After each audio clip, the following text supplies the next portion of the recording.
Salut à vous et merci de passer ces instants avec nous dans le cadre de cette autre édition de votre programme Oasis. Jésus nous l'a démontré.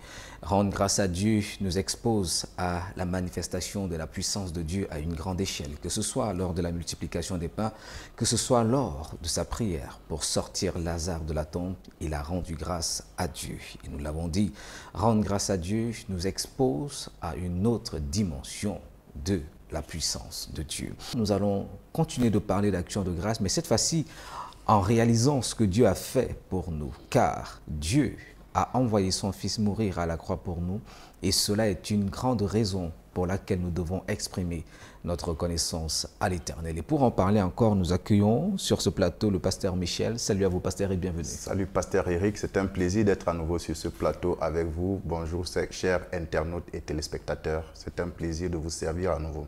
Nous parlons d'action de grâce, mais cette fois-ci de manière spécifique. Nous allons amener le téléspectateur et l'internaute à comprendre que nous avons déjà, même si peut-être nous n'avons pas ce que nous attendons, mais nous avons une raison majeure pour laquelle nous devons rendre grâce à Dieu à cause de ce que Dieu a fait par Jésus-Christ. Effectivement, tout ce qui doit être permanent dans la vie du chrétien doit être fondé sur quelque chose d'inchangeable. Nos circonstances varient et changent.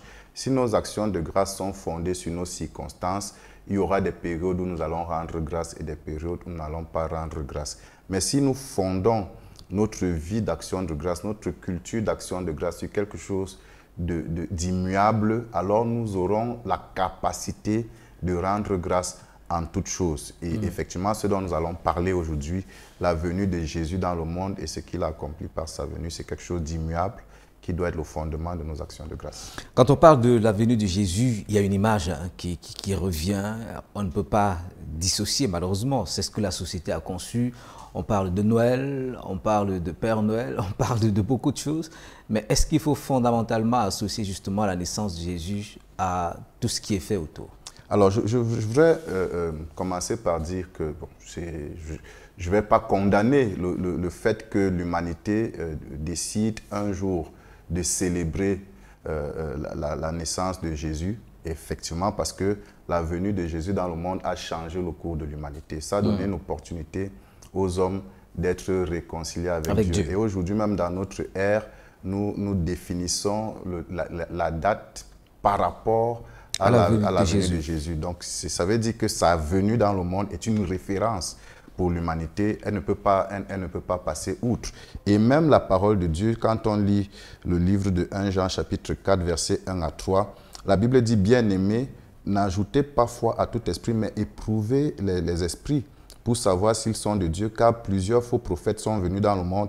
Reconnaissez à ceci l'Esprit de Dieu. Tout esprit qui confesse Jésus-Christ venu en chair est de Dieu.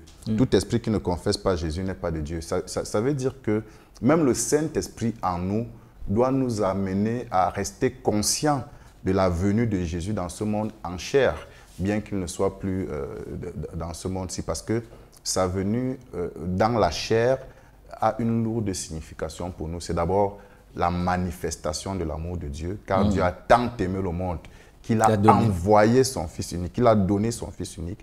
C'est l'expression du sommet de l'amour de Dieu pour nous, ce don extrême-là, le don de ce qu'il avait le plus cher. Et ce passage nous dit, le Saint-Esprit en nous doit nous garder conscients de la venue de Jésus dans la chair. La venue de Jésus dans la chair, c'est aussi une image du sacrifice de Dieu en faveur de l'humanité qui s'est séparé de son Fils, de ce qu'il avait de plus cher, de Jésus-Christ qui s'est séparé de la gloire qu'il avait auprès du Père. La Bible dit, en ceci Dieu prouve son amour envers nous, en ce que lorsque nous étions encore pécheurs, Christ est venu sur la terre mourir pour nous. Donc, il n'est nullement question d'occulter la venue de Jésus dans ce monde, dans la chair. Mais la question que vous avez posée et qui reste fondamentale, c'est est-ce que c'est de cette manière qu'on doit célébrer la venue de Jésus dans la chair? Premièrement, on ne doit pas se souvenir de sa venue juste un seul jour de l'année. Ça doit être un souvenir permanent. Quand Jésus instituait la rupture du pain, il dit « Faites ceci en mémoire de moi ». Donc, il encourageait même les disciples à se souvenir de lui et de son œuvre de façon permanente chaque fois qu'il qu'ils se rencontrent. Donc, ce n'est pas un souvenir qu'on doit avoir à l'esprit juste un seul jour de l'année. Deuxièmement, les symboles qui sont mis en exergue pendant cette célébration-là, moi j'ai tendance à les appeler de l'arnaque parce que c'est un détournement d'usage. Aujourd'hui, on met en avant le Père Noël. Et pour moi, c'est un personnage que j'assimile toujours à ce que la Bible appelle le vieil homme qui vient pour satisfaire la chair. Et ses convoitises et ses passions. Le Père Noël qui vient pour faire des cadeaux aux enfants, qui vient dans une certaine mesure pour donner la liberté aux jeunes de se pervertir. De se pervertir, de vivre leur convoitise. Pour moi, c'est un personnage, c'est une arnaque dont on ne devrait même pas faire mention pendant la commémoration de la naissance de Jésus dans le monde. Je veux lire un passage et je veux vraiment le lire à l'attention des parents chrétiens. La Bible dit, si du moins vous l'avez entendu, et si conformément à la vérité qui est en Jésus, c'est en lui que vous avez été instruits à vous dépouiller, eu égard à votre vie passée du vieil homme qui se corrompt par les convoitises trompeuses et à être renouvelé dans l'esprit de votre intelligence et à revêtir l'homme nouveau, créé selon Dieu dans une justice et une sincérité que produit la vérité. C'est pourquoi renoncez au mensonge. Que chacun de vous parle selon la vérité à son prochain. Arrêtons de tromper les enfants en leur disant le Père Noël est venu la nuit, vous a donné les cadeaux, ainsi de suite. Ces enfants, c'est nos prochains.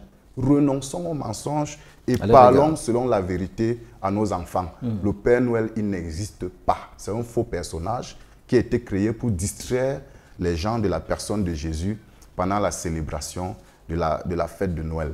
Et c'est dommage que ce soit lui qu'on met en avant, même dans des actions humanitaires des Nations Unies, des organismes internationaux, pendant la période du 25 décembre, on dit le Père Noël est venu. En fait, on parle plus de Noël du Père Noël que de la personne de Jésus. Et ça, il faut que les chrétiens ne se conforment pas à ce mensonge du siècle présent, à ce mensonge du monde. C'est Jésus qui doit être célébré. C'est Jésus qui doit être élevé à l'occasion de la fête de Noël. Et un autre symbole que les hommes mettent en avant, souvent à l'occasion de la fête de Noël, c'est l'arbre de Noël. Tout le monde investit pour avoir un arbre de Noël chez lui, et ainsi de suite. Alors que Jésus n'est pas né pour que les gens aient les arbres de Noël dans leur maison. Jésus est né et il est venu dans le monde pour que les hommes aient accès à l'arbre de la vie. Et ce qui doit intéresser les hommes en se souvenant de la naissance de Jésus, c'est comment faire pour accéder à l'arbre de vie. Ce n'est pas qu'est-ce qu'il faut que je fasse pour avoir un arbre de Noël chez moi à l'occasion de ce 25 décembre-là. Donc ce sont des symboles qui sont venus distraire les hommes de la chose la plus importante. L'arbre de vie est de loin, l'arbre de Noël, le 26 décembre n'a plus d'importance, le 27 décembre n'a plus d'importance. L'arbre de vie revêt une importance éternelle. Et c'est à ça que tous les hommes doivent aspirer en se souvenant de la naissance de Jésus, parce que c'est pour cela que Jésus est né dans le monde. On aura l'occasion d'en parler tout à l'heure, pasteur, justement, parce que comment exprimer sa reconnaissance à Dieu par rapport à la venue de Jésus dans ce monde si on ne devrait pas être associé à tout ce qui tourne autour justement de cette période de l'année. On aura l'occasion d'en parler tout à l'heure. On va justement rendre hommage aux bergers avec ce titre de la chorale Integrity for All, hommage aux bergers. Et juste après, nous parlerons justement de comment est-ce que nous devons rendre grâce à Dieu pour la venue de Jésus dans ce monde.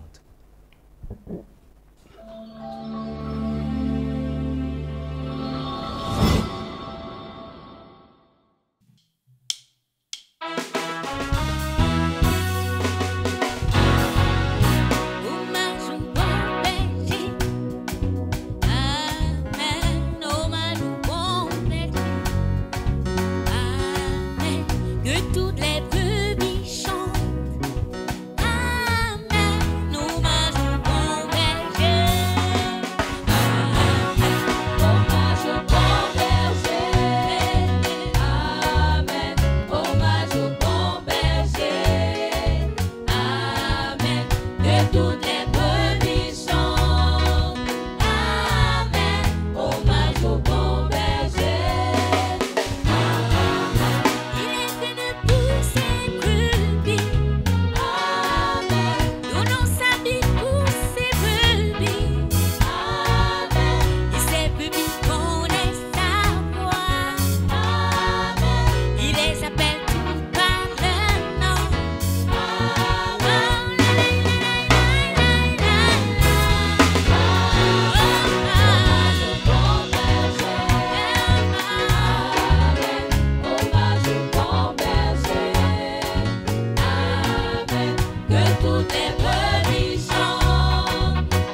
Hommage au bon berger. Nous remercions la chorale Integrity for All pour cette reprise du War Conquest Music. Comment rendre grâce à Dieu pour la venue de Jésus? Faut-il le faire en parlant du Père Noël? Faut-il le faire en mangeant exclusivement du poulet? Pasteur Michel, justement, comment rendre grâce à Dieu pour la venue de Jésus-Christ? Alors, nous devons premièrement replacer Jésus au centre de la célébration. Et je voudrais insister sur le fait que ça doit commencer par la maison des chrétiens. Les chrétiens doivent être les premiers à remettre Jésus au centre de la célébration de sa naissance. Pour moi, je ne vois même pas pourquoi nous devions continuer à l'appeler la fête de Noël. Noël, où est le rapport avec Jésus? Nous devons replacer Jésus au centre de cette célébration.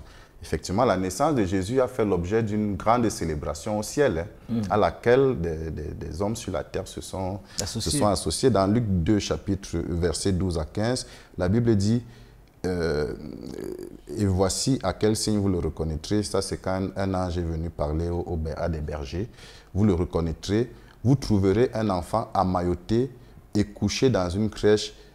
Et soudain, il se joignit à l'ange une multitude de l'armée céleste, louant Dieu et disant « Gloire à Dieu dans les lieux très hauts et paix sur la terre parmi les hommes qu'il agrée. » Lorsque les anges les eurent quittés pour retourner au ciel, les bergers se dirent les uns aux autres « Allons jusqu'à Bethléem et voyons ce qui est arrivé. » Un premier élément fondamental de la célébration ou de la naissance de Jésus, c'est vraiment de lui adresser la louange, de rendre gloire à Dieu dans les lieux très hauts. Nous devons reconnaître que la venue de Jésus sur la terre, c'est un acte d'amour de Dieu, c'est un acte de sacrifice de Dieu, c'est un acte de compassion de Dieu à l'égard de l'humanité.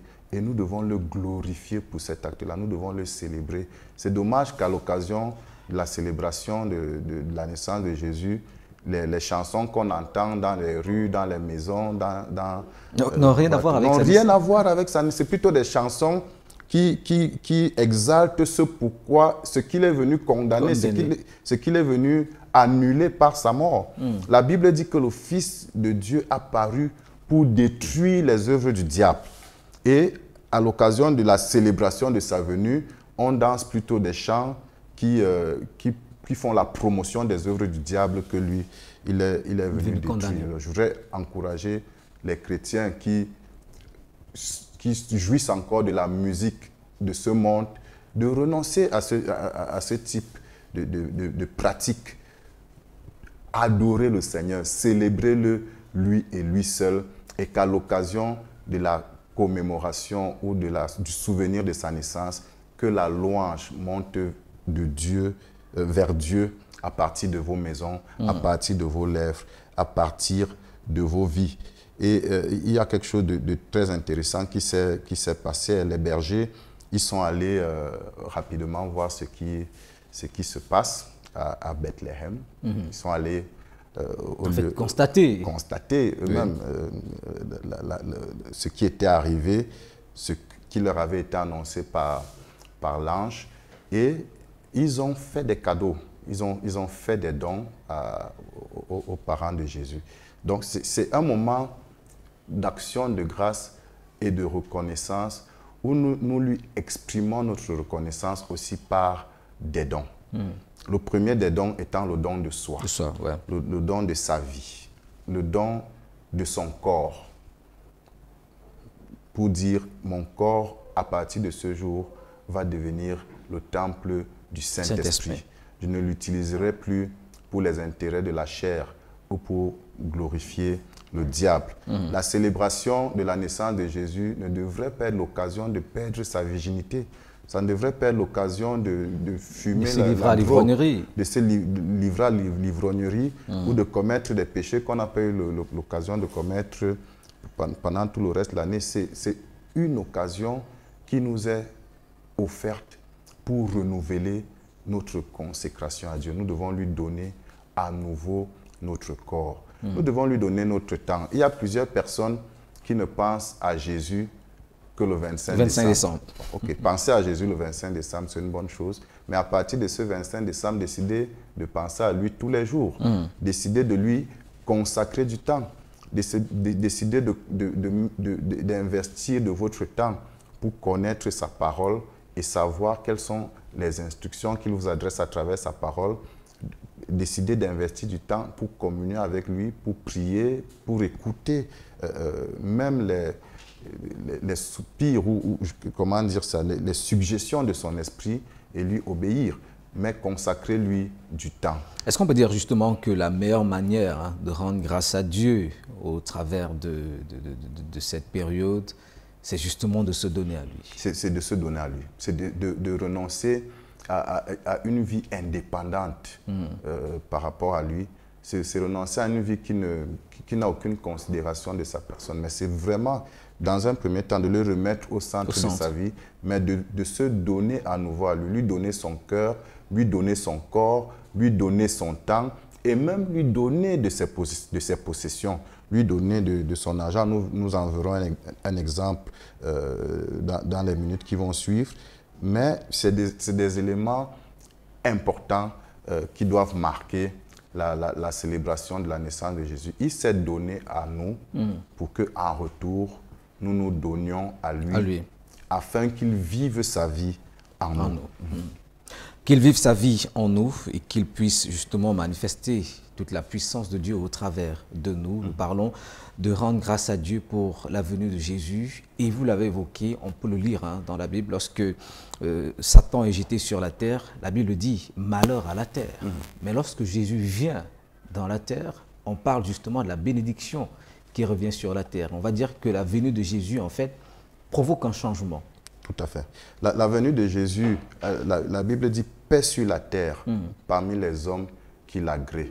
Jésus est venu sur la terre pour apporter la paix dans les cœurs de tous ceux qui choisissent de croire en lui, de tous ceux qui l'acceptent comme Seigneur et Sauveur et qui sont par ricochet agréés par Dieu. C'est aussi pour ça qu'il y a un autre élément très important qui doit entrer en jeu dans la célébration de la naissance de Jésus pour le chrétien. La célébration mondiale de la naissance de Jésus est une opportunité offerte aux chrétiens pour attirer les hommes vers cette paix que Dieu donne.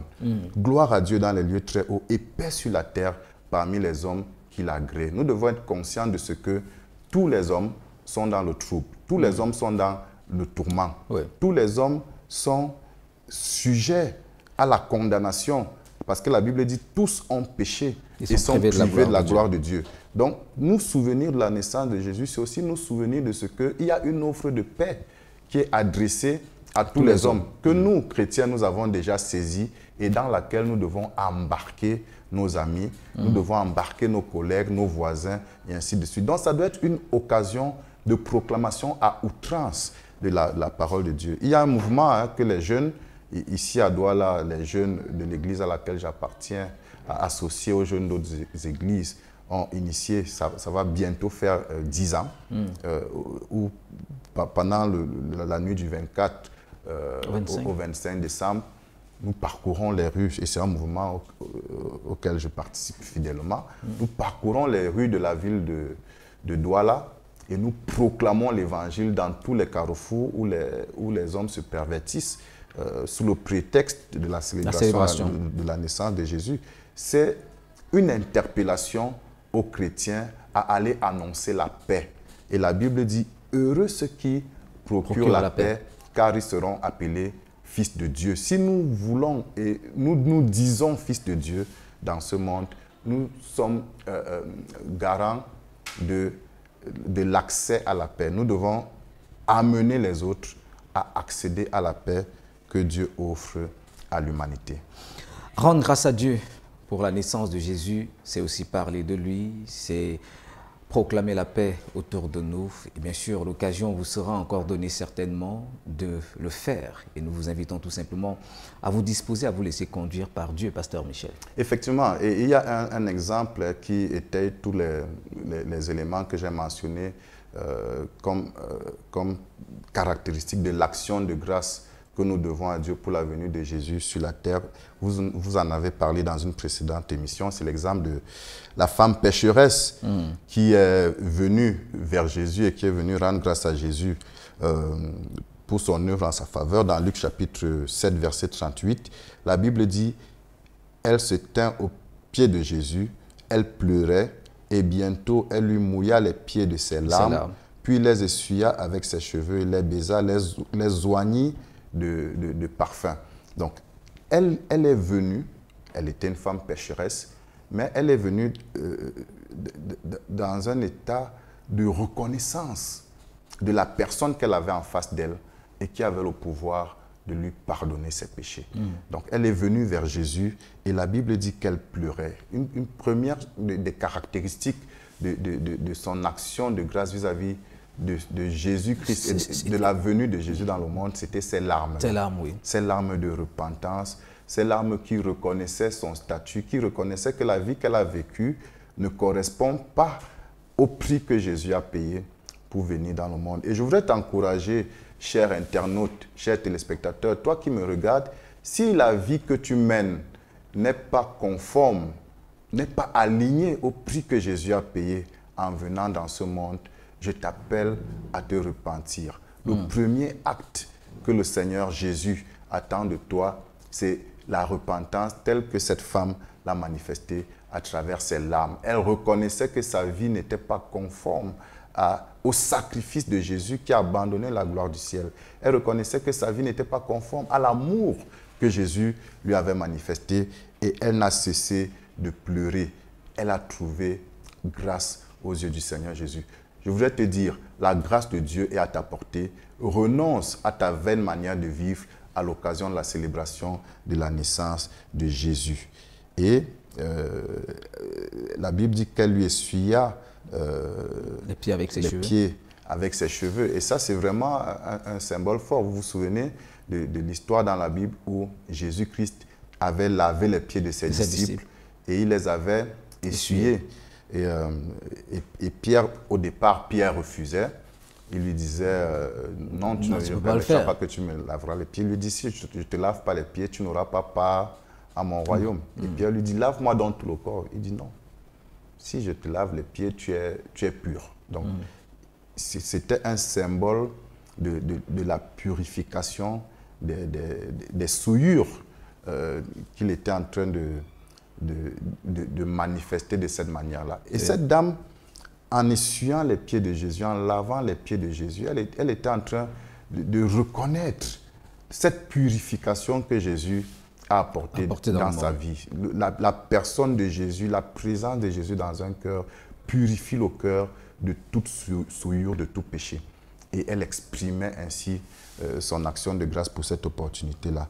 Elle lui manifestait son amour et elle loignait de parfum. On en a longuement parlé pendant l'émission précédente. Oui. Mais c'est dans l'action de grâce à l'occasion de la naissance de Jésus doit être centrée premièrement sur la personne de Jésus. Elle doit être concentrée sur Jésus. Nous devons nous détourner de toutes les autres distractions.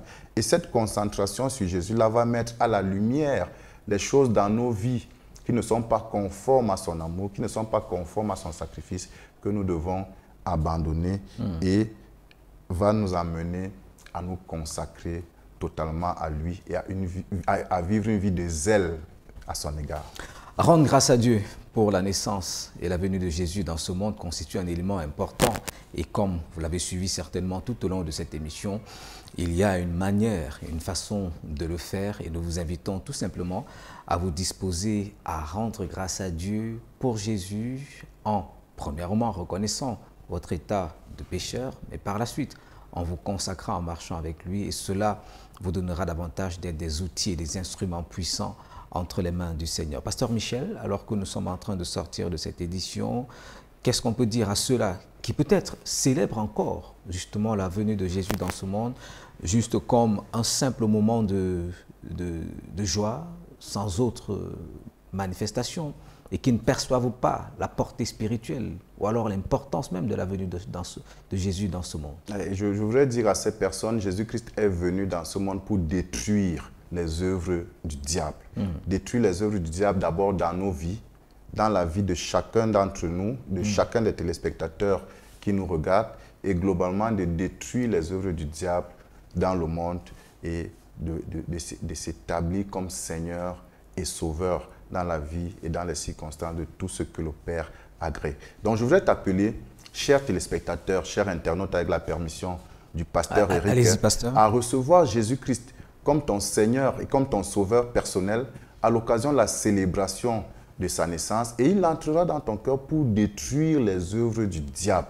Moi, dans mon expérience, je ne me suis même pas rendu compte de quand est-ce que l'attachement au péché est tombé dans ma vie, de quand est-ce que l'esclavage vis-à-vis des péchés qui me tenaient captif a disparu.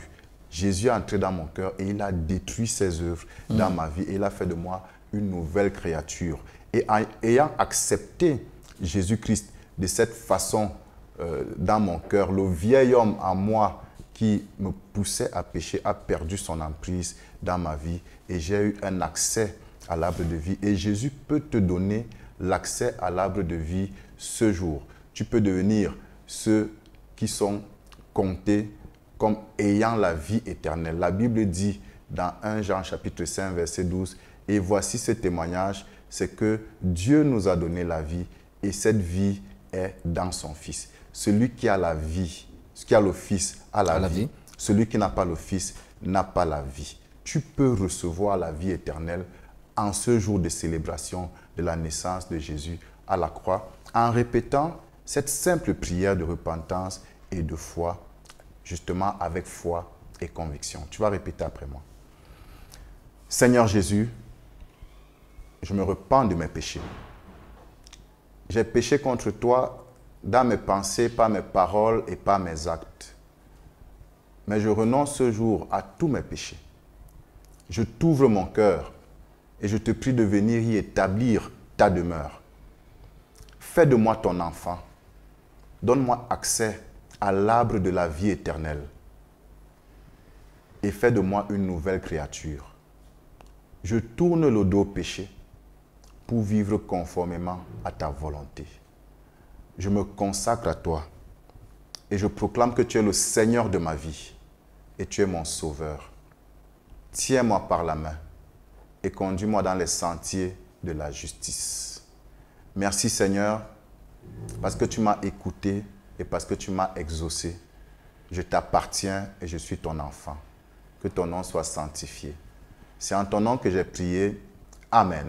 Amen. Merci, pasteur, pour cette prière. Et nous voulons dire à tous ceux qui ont pris cet engagement, s'ils ont des préoccupations et des questions, ils peuvent nous les envoyer via nos différentes pages Facebook et YouTube et nous serons heureux de répondre à leurs différentes préoccupations. On va dire célébrer la naissance de Jésus, c'est davantage se disposer à être des instruments entre ses mains, pasteur. Effectivement, célébrer la naissance de Jésus, c'est le louer, lui personnellement, et c'est choisir de le servir dans le monde en proclamant sa parole de paix. Merci à vous, merci à tous qui nous ont regardés. Nous vous souhaitons une très bonne célébration, mais surtout n'oubliez pas que Jésus soit le centre de votre vie. Portez-vous bien. Shalom. Shalom.